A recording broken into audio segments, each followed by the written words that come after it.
Życie w trasie z pewnością do lekkich nie należy. Codziennie długie godziny za kierownicą, presja czasu, duże natężenie ruchu, mało miejsc parkingowych, bardzo mało bezpiecznych miejsc parkingowych, załadunki, rozładunki, teraz lato, betonowe parkingi, nagrzane. Ja po 11 latach wciąż widzę w tym zawodzie więcej plusów niż minusów, ale to wcale nie oznacza, że mnie też zmęczenie czasami nie dopada. W tym roku, w tym letnim sezonie, razem z Petronas Urania poruszamy temat zmęczenia wśród kierowców zawodowych. I nie tylko tego fizycznego, ale także tego psychicznego. A w dzisiejszym odcinku podzielę się z Wami moimi sposobami na zmęczenie, tym razem fizyczne.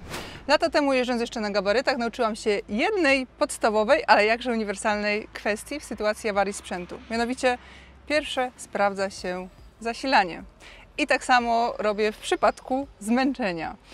Wiem, że zabrzmi to bardzo głupio, to co teraz powiem, ale pierwsze sprawdzam, czy nie jestem głodna. Tak, bo w takich najgorętszych okresach, gdy dosłownie lecę od zadania do zadania, zdarza mi się przyłapać na tym, że po całym dniu okazuje się, że ja nic kompletnie nie zjadłam.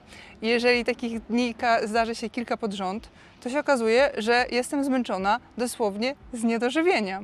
I dokładnie tak samo jest z piciem, bo przecież odwodnienie daje się nam odczuć jako zmęczenie, znużenie, obniża nam koncentrację, czy nawet powoduje ból głowy. Jak pewnie wiecie, ja jestem ogromną fanką kawy i wciąż muszę się kontrolować, czy wypiłam wystarczającą ilość wody, bo też przyłapywałam się na tym, szczególnie gdy kupiłam własną ciężarówkę, że przez cały dzień wypiłam tylko i wyłącznie kilka kaw. Owszem, to też woda, ale to za mało. Dlatego ja zawsze w poniedziałek przynoszę sobie do auta minimum 5 butelek wody, 1,5 litrowych lub najlepiej 2-litrowych. Wkładam je za fotel pasażera z założeniem, że w piątek będę wyciągać już ostatnią butelkę. I dzięki temu, tak jakoś, wiecie, wizualnie jest mi łatwiej kontrolować, czy rzeczywiście wypijam minimum 1 butelkę wody dziennie. No i ostatnie sprawdzenie to już sen. Gdy jestem zmęczona, zawsze staram się pospać troszeczkę dłużej, jeżeli istnieje taka możliwość oczywiście, choćby w trakcie oczekiwania na załadunek czy rozładunek. Nie wiem, czy wiecie, ale każda brakująca godzina snu danej nocy kumuluje się w deficyt snu, który można zlikwidować tylko i wyłącznie śpiąc. Co gorsza, jest całe mnóstwo badań naukowych, które potwierdzają, że mózg zmęczonego kierowcy reaguje podobnie jak mózg kierowcy po spożyciu alkoholu. A statystyki podają, że nawet 1/3 tragicznych, śmiertelnych wypadków na drodze powodowana jest przez osoby tylko i wyłącznie zmęczone. Oczywiście każdy organizm inaczej reaguje na alkohol, ale skoro już mówimy o alkoholu, to jest dosyć popularne wśród kierowców, żeby wypić sobie piwo na lepszy sen. Owszem, piwo, generalnie alkohol pomaga się troszeczkę bardziej zrelaksować, ale to jest złudne, bo tak naprawdę badania dowodzą, że alkohol powoduje wybudzenie się w drugiej fazie snu i spłyca sen. Także tak naprawdę po alkoholu łatwiej się zasypia, ale dużo gorzej się śpi i gorzej się wypoczywa. Jeżeli zdarza Wam się, że jesteście tak bardzo zmęczeni po całym dniu pracy, zestresowani, że aż nie potraficie zasnąć, to ja serdecznie polecam ćwiczenia oddechowe. Popatrzcie na internecie. Ćwiczenia oddechowe na szybkie zasypianie. To naprawdę świetnie działa. No dobrze, gdy zrobiłam już wszystko w kwestii zaspokojenia podstawowych potrzeb fizjologicznych człowieka i wciąż jestem zmęczona, przechodzę do planu B. Po pierwsze, guarana. Dobrej jakości zmielona guarana, najlepiej bio, błyskawicznie stawia mnie na nogi. Zazwyczaj dosypuję sobie łyżeczkę do resztki kawy, czasami do jakiegoś mleka, czasami mieszam po prostu wszystko razem, robię sobie takiego małego shota i piję na raz. To nie jest dobre w smaku, ale naprawdę super działa w jakieś takie trudniejsze dni. A w ekstremalnych wypadkach biorę banana i po prostu bezpośrednio wkładam banana do tej guarany i tak jem. To jest jeszcze gorsze, ale też się tak zdarza. Kop energetyczny gwarantowany, dużo lepszy od jakichkolwiek energetyków. Zresztą w sumie sam smak pobudza.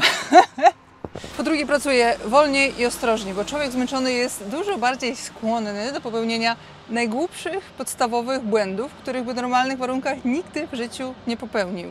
W takim stanie jest naprawdę dużo łatwiej o wypadek w pracy, dlatego ja zawsze dbam mocno o strój roboczy, buty robocze, ubrania robocze, które w razie czego chronią ciało.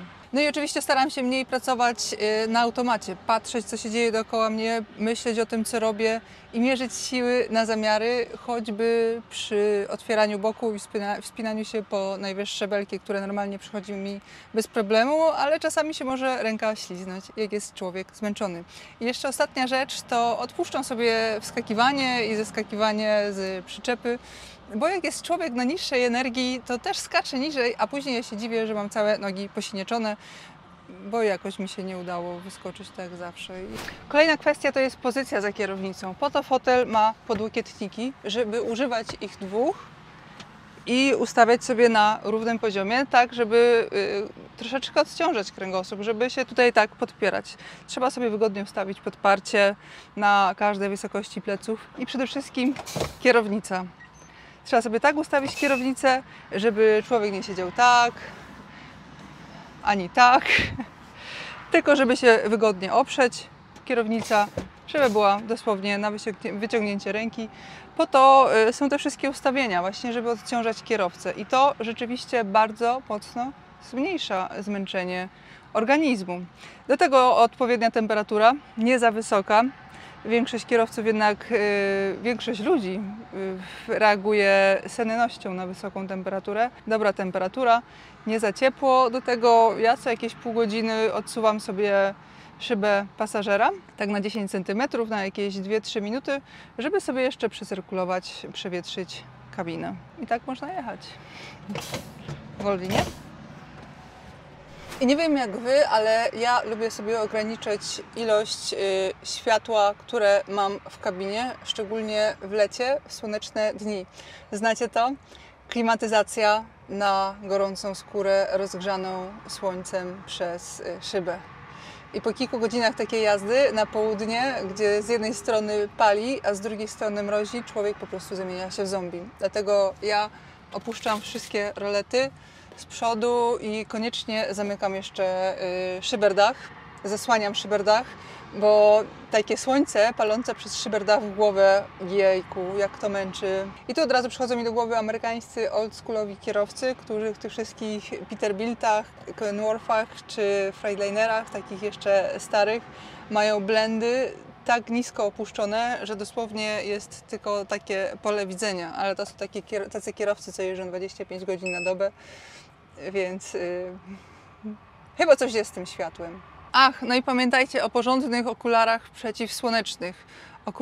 Porządne okulary przeciwsłoneczne, koniecznie z dobrym filtrem, pomagają chronić wzrok przed promieniami UV. Pamiętajcie o tym, żeby nie oszczędzać na okularach przeciwsłonecznych, bo wzrok to jest Wasze narzędzie pracy i bez dobrego spojrzenia, bez sprawnego wzroku kończy się kariera kierowcy, więc szanujcie swój wzrok, nie przeoszczędzajcie na okularach, bo gdy kupujecie sobie takie tanie okulary przeciwsłoneczne bez żadnego filtra, oszukujecie swoje oko, bo zauważcie, że normalnie, gdy człowiek nie ma żadnych okularów przeciwsłonecznych, mruży oczy, gdy jest dużo światła i w ten sposób właśnie chroni oko.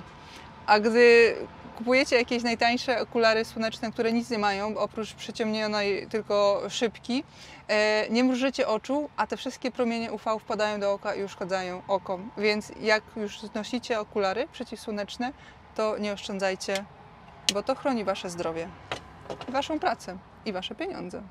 I już na sam koniec, pamiętajcie, że zmęczenie niekoniecznie wynika z dużej ilości pracy. Może wynikać z jakichś problemów zdrowotnych. Dobra, nie będę Was straszyć, po prostu się regularnie badajcie. Choćby podstawowa morfologia czy cukier. I będzie dobrze.